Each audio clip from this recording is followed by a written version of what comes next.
प्रिय छात्रों नमस्कार। एनसीईआरटी गणित कक्षा 10वीं में आपका स्वागत है। आज हम लोग प्रश्नावली 9.1 का प्रश्न क्रमांक 5 हल करेंगे। तो आइए सबसे पहले प्रश्न पढ़ लेते हैं। इसमें दिया गया है, भूमि से 60 मीटर की ऊंचाई पर पतंग उड़ रही है। तो यहाँ पर बताया गया है कि भूमि से 60 मीटर की ऊंचाई पर कोई पतंग है जो उड़ रही है, और साथ में ये बताया गया है कि पतंग में लगी डोरी को अस्थायी रूप से भूमि के एक बिंदु से बांध दिया जाता है। तो अस्थायी का मतलब होता है थोड़ी देर के लिए, और उसे भूमि के एक बिंदु से बांध दिया जाता है। तो भूमि में कोई भी एक बिंदु यानी कि कोई खूंटे वगैरह की व्यवस्था होगी, वहाँ पतंग की डोरी को बांध दिया जाता है। तो हम इस चित्र के माध्यम से इसे समझ सकते हैं। जैसे यहाँ पर ये पतंग है और ये पतंग की डोर है, और ये जो है भूमि पर कोई यहाँ पर खूंटा या कुछ भी हो सकता है जिससे पतंग को थोड़ी देर के लिए बांध दिया है और पतंग उड़ रही है। तो ये भूमि से इसकी 60 मीटर की ऊंचाई है। तो यहाँ पर जो यहाँ से लेके इस पॉइंट से लेके भूमि से यानी कि यहाँ से इसकी ऊंचाई 60 मीटर है। अधिकतम ऊंचाई यहीं से आपको नापना है। तो ये जो है भूमि से अधिकतम हाइट की बात की गई है जो कि 60 मीटर है। तो हम इसको मिला देते हैं, इस तरीके से 60 मीटर हो जाएगी। और आगे बढ़ते हैं। पतंग में लगी डोरी को अस्थायी रूप से भूमि के एक बिंदु से बांध दिया जाता है। भूमि के साथ डोरी का कोण जो है वो कितना है, भूमि का झुकाव लिखा है 60 अंश है। तो किसका, भूमि के साथ डोरी का।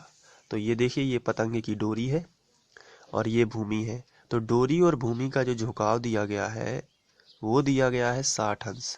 तो हमने यहाँ पे लिखा 60 अंश। यह मानकर कि डोरी में कोई ढील नहीं है, डोरी की लंबाई ज्ञात कीजिए। तो डोरी में हम मान लेते हैं कि कोई ढील नहीं, यानी कि सीधी तनी हुई डोरी है, कोई भी ढील नहीं है। तो अब डोरी की हमें लंबाई ज्ञात करनी है। तो यदि हम इसको नाम दे दें, यहाँ पर हम एक नाम दे देते हैं ए, यहाँ पर नाम दे देते हैं बी, और यहाँ पर नाम दे देते हैं सी। तो ए बी सी हमने नाम दे दिया। अब यहाँ पर हम देख लेते हैं, हमें ए बी ज्ञात करना है, यानी ये वाली चीज अज्ञात है और ये ज्ञात है 60 मीटर। तो ज्ञात और अज्ञात में लंब और कर्ण का रिलेशन है, क्योंकि थीटा यहाँ पर बन रहा है। तो थीटा के सामने की भुजा ये लंब हो जाएगी और ये कर्ण ज्ञात करना है। इसका मतलब ये है कि हमें लंब दिया गया है और कर्ण ज्ञात करने के लिए बोला गया है। तो लंब और कर्ण में साइन का फॉर्मूला लगेगा, क्योंकि लंब बटे कर्ण जो होता है वो साइन होता है। आप जानते हैं एल ए एल बटे के से अगर हम बात करें तो यहाँ पर एल बटे के यानी लंब बटे कर्ण साइन बताता है। तो अब आपको ध्यान रखना है कि इसमें क्या लगेगा, साइन। क्यों लगेगा मैंने ये आपको बता भी दिया है, क्योंकि यहाँ पर लंब है और यहाँ पर कर्ण है। तो ज्ञात और अज्ञात में केवल लंब और कर्ण का रिलेशन है जो कि साइन बनाएगा। तो चलिए, ये वाला चित्र आपको साइड से बना लेना है और यहाँ पर कुछ थोड़ी भाषा लिख लेनी है। चलिए भाषा लिखते हैं। तो हमने ये भाषा लिखी, देखिए किस तरीके की भाषा लिखी गई है। बिंदु ए कोई पतंग है। अब आप यहाँ पे देखिए, ये बिंदु ए कोई पतंग है तथा ए भी पतंग की डोरी है। ये देखिए, ए से लेके बी तक ये पतंग की डोरी है, और जो भूमि के किसी बिंदु बी पर अस्थायी रूप से बंधी है। ये भूमि का कोई बिंदु पी है जहाँ पर अस्थायी रूप से बंधी हुई है। तो ये आपको थोड़ी सी भाषा लिख लेनी है। अब इसके बाद ऊंचाई बता देनी है, ए सी बराबर 60 मीटर। तो भूमि से पतंग की ऊंचाई ए सी बराबर 60 मीटर, और साथ में हमें कोण भी बता देना है। तो चलिए कोण भी बता देते हैं। तो ये देखिए कोण ए बी सी, बीच में आपको बी बताना है। तो ए बी सी 60 अंश हो जाएगा। तो कोण ए बी सी बराबर 60 अंश, ये भी हमने बना लिया। तो इस तरीके से आप देख रहे हैं कि अब सब कुछ ही हमें प्रश्न से ही पता चल जाता है, भाषा। तो ये आपको लिख लेना है। इसके बाद समकोण यहाँ पर बनेगा। तो आपको मालूम है कि समकोण त्रिभुज में ही साइन कॉस लगते हैं। तो समकोण त्रिभुज ए सी बी में, अब समकोण चूंकि आप लिख रहे हो, समकोण शब्द आप लिख रहे हो, इसलिए बीच में आपको सी बताना है। तो यहाँ पर हम लिखेंगे समकोण त्रिभुज, ये हमने लिखा, और ए सी बी में अब हम साइन का फॉर्मूला लगा देंगे। चलिए लगाते हैं। तो ये देखिए साइन हमने लिखा, साइन थीटा बराबर ये होता है लंब बटे कर्ण। आइए देख लेते हैं लंब क्या है। ये देखिए थीटा के सामने की भुजा ये हो जाएगी लंब AC, तो हमने लिखा AC, लंब बटे कर्ण लिखना है। अब कर्ण, समकोण के सामने की भुजा कर्ण होती है यानी AB, तो हमने इसे भी लिख दिया AB। चलिए ठीक है, थीटा कितना दिया गया है, आंसर है 60 अंश, तो हमने यहाँ पे लिखा साइन 60 अंश बराबर AC कितना दिया गया है, देखिए यहाँ पे AC दिया गया है 60 मीटर, तो हमने लिखा 60 और AB हमें ज्ञात करना है क्योंकि AB है डोरी की लंबाई, तो ये तो हमें ज्ञात करनी है इसलिए हमने AB ज्यों का त्यों लिखा।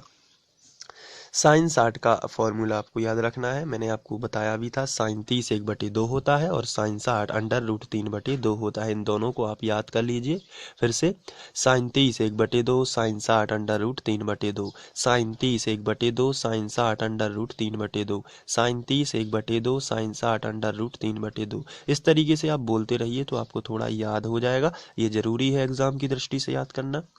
साइन 60 √3/2, तो ये हमने लिखा √3/2 बराबर 60/AB, इस तरीके से हमने लिख लिया।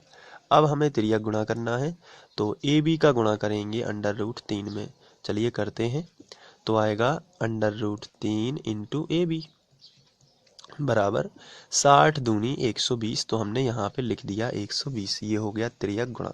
अब ये √3 जो है ये गुणा वाली संख्या है, तो इसको बटे में पहुंचाएंगे क्योंकि हमें केवल AB का मान चाहिए, तो AB बराबर आ जाएगा 120 बटे √3। अब हम हर का परिमेयकरण करेंगे, तो हर का परिमेयकरण का मतलब √3 का गुणा ऊपर भी करेंगे और √3 का गुणा नीचे भी करेंगे, तो AB बराबर आपको मिलेगा 120 और करनी 3, और यहाँ पर 3 में से 3 बाहर आ जाएगा, तो ये आपको मिलेगा AB बराबर 3 चौके 12 है तो 40 करनी 3, इस तरीके से। तो आप लिख सकते हो अतः डोरी की लंबाई 40 करनी 3 मीटर होगी। तो इस तरीके से आपको सॉल्व करना है, आप चाहें तो इसे नोट कर सकते हैं, इसके लिए आप यहाँ से नोट कर सकते हैं, ये देखिए चित्र बना लीजिए, फिर इसके बाद आगे बढ़ते हुए ये नोट करिए वीडियो को पॉज करके, और फिर आगे ये नोट कर लीजिए। तो इस तरीके से आप अपने फेयर भी करते जाइए और साथ साथ आप इन सवालों को दोहराते जाइए क्योंकि एग्ज़ाम में इन्हीं में से आते हैं, तो इनकी तैयारी करते रहिए। Thank you.